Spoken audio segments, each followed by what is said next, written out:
Good day to you all, it's Jonathan here, and not sure if I've done a video here before. I know I've been in the greenhouse where my cactus collection is, but this is actually my allotment, which is a small fruit and veg growing patch. I don't tend to grow much veg here anymore because I'm pretty sure modern times the rain, the ground is poisoned. I might be wrong, but I tend to just wait for the fruit trees and the fruit bushes, but I'm going to make an effort this year. And what I've got is ex-Croydon Council recycle bins. They don't want them anymore, and I thought if I turned over this raised bed that's been built up for many years and sink these bins into the soil. I've actually put seed potatoes in, so Billy does a lot of this in Western Australia, but I like to get potatoes in each year, and I've got some onions, but I'll probably put the onions in after I finish the potatoes. So I've got 5 in each. I'll just put 5 in here, and 5 have already been put in there, and the soil's been topped up. But my idea is, if I sink these plastic recycle bins into the soil, I should be able to control the water better, the watering, because last summer was pretty disastrous as far as potatoes are concerned. In the ground, they came out like marbles and golf balls. So, and I got a little bit of shade from the afternoon, plus this sadly white asbestos, and there is a bit of shade, so hopefully I should get a nice crop of potatoes on my allotment from these recycle bins. So what I've got to do now, and probably kill myself, or take the edge off. No, we're all right.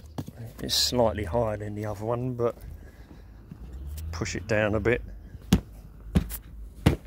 That's the second one in. I've got one more, plus more recycle bins in the shed. So 1, 2, 3, 4, 5, 6, 7, 8, 9, 10. So I should be able to do 2 more. But this is how I'm going to do it this year. So I'm actually putting some veg in, which is unusual for me. Like I said, should be able to control the watering a lot better. Also, try with pumpkins again this year. I've got some seed that I found discarded outside a shop in Mitcham, and they are the turban type pumpkin, the blue one. So a lot more flavoursome than the standard Halloween jack-o'-lantern type. So I will cover that up in a minute. I suppose we could go for a short tour of my mess. The grass needs cutting, I'm afraid, and I'd have to drag my big strimmer over.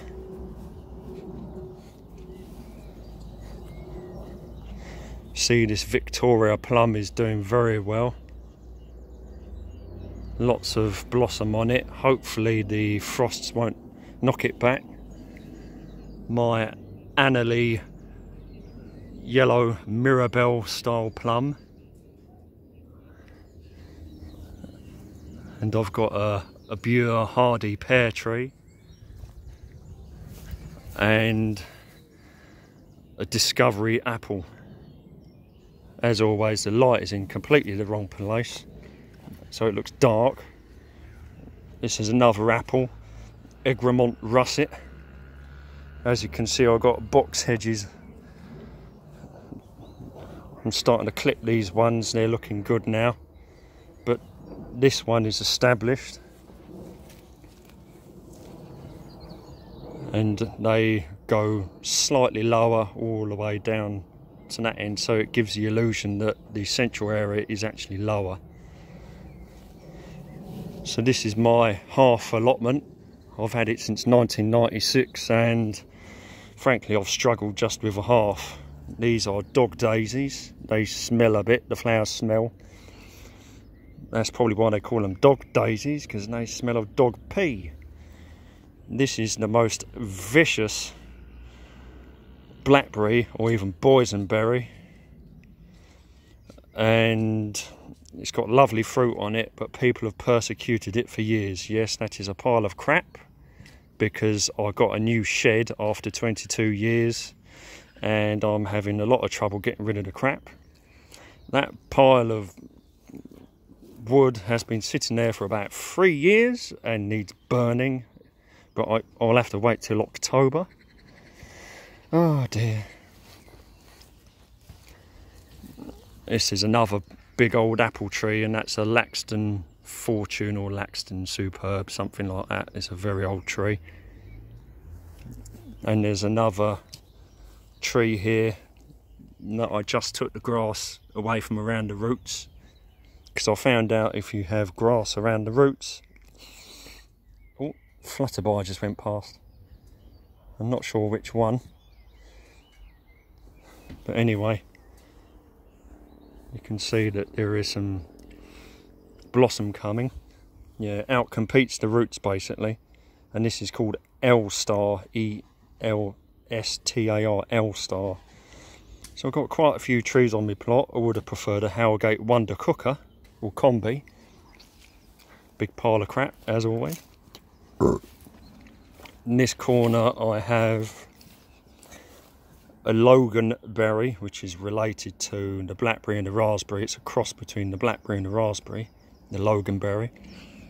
And all along the back, these are raspberries. It's actually a semi-wild raspberry that I found in woodland.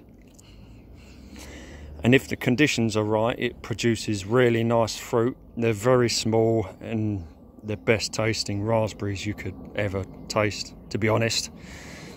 But it is a bit rampant and it does break into the grass quite a bit, as you can see. And I end up having to literally cut the grass all the time just to see it spreads. And to be honest, it needed cutting back, but it didn't happen. But that is a raspberry, semi-wild raspberry. Grass is terrible. Here's another raised bed that my father created. He spent most of his time growing on my plot, not his own. Right, this is another plant that needs cutting back and hasn't been cut back for the last 2 years. And that is a Cornus midwinter fire. And it looks fantastic in the winter. It's a bit past it now, but it's still a nice looking plant. Need to put hedge trimmer to it, but it's too late now. Oh yeah, and a new shed. 22 years it took me to get this new shed. 22 in years. And they still stuffed the base up. I didn't want them flat, I wanted them end on. And I've got another piece of wood to go under the front, so they've stuffed it up. It'll probably take me forever, but I've got to raise the level of the shed up. I want them side on like that, and I can put my 18th century and pre-timber under the front. Joste berries, which is a cross between a blackcurrant and a gooseberry. And they're very nice. I think joste berries make a great crumble or pie. This plant has been here for a long time and it's starting to kick off now. I'm not entirely sure what it is. Osmanthus maybe. And that is a winter flowering jasmine nudifolium, yellow flowers. It just finished flowering probably about a month or so ago. Oh yeah. That there is a ex-Christmas conifer. It smells like blackcurrants when you rub it. There's one there, And there's another one at the back there somewhere, next to the Egremont russet tree. It's only a small patch, but it's cram packed. I've got a white currant in there somewhere. I think it's this one at the back. Black currants, white currant and joste berries.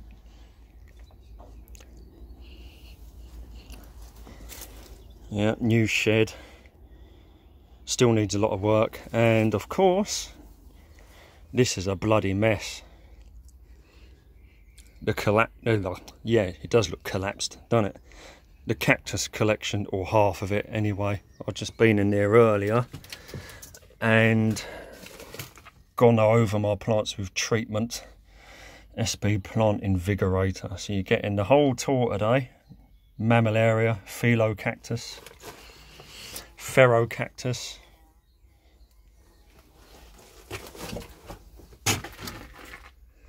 Echinopsis oxygona, basically. There's a Selenocerius Hauliensis, that'd be lovely if it flowers. And some of you may recognise these plants from some years ago. There's that Ferrocactus at the back.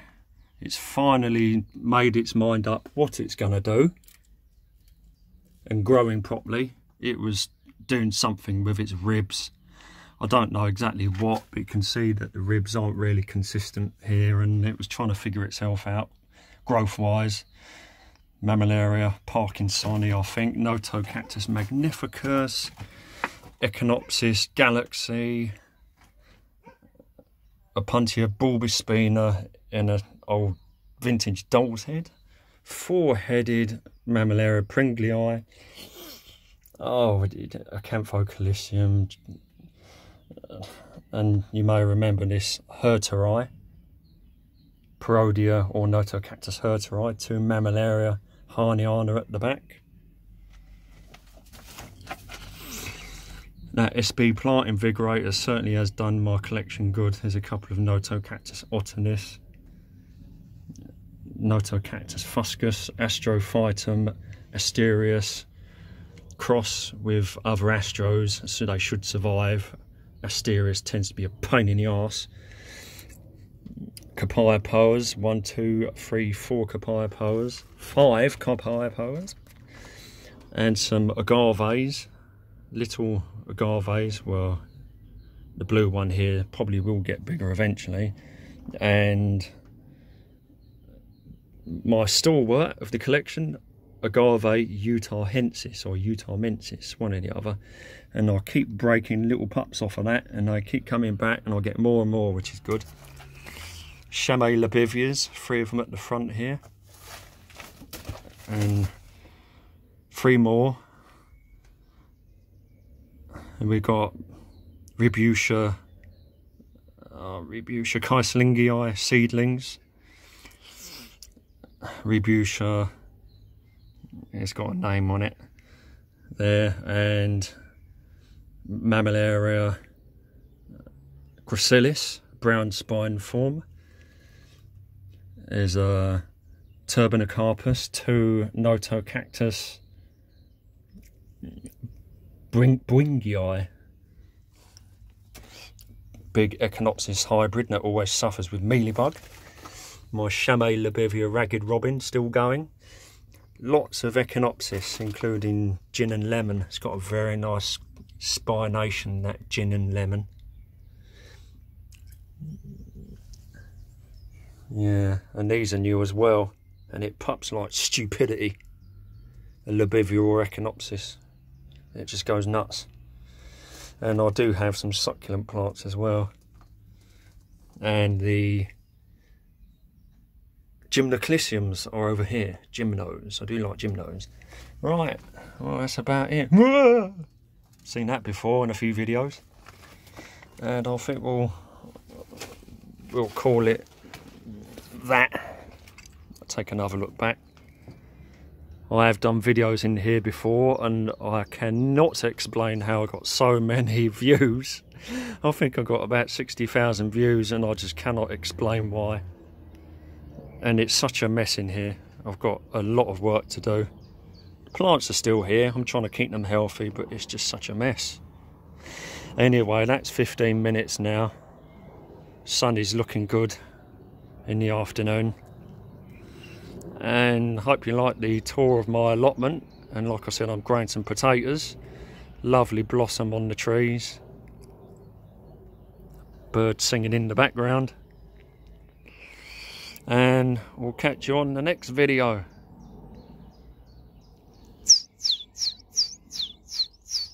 Chiff chaff that is in the background. Bye for now.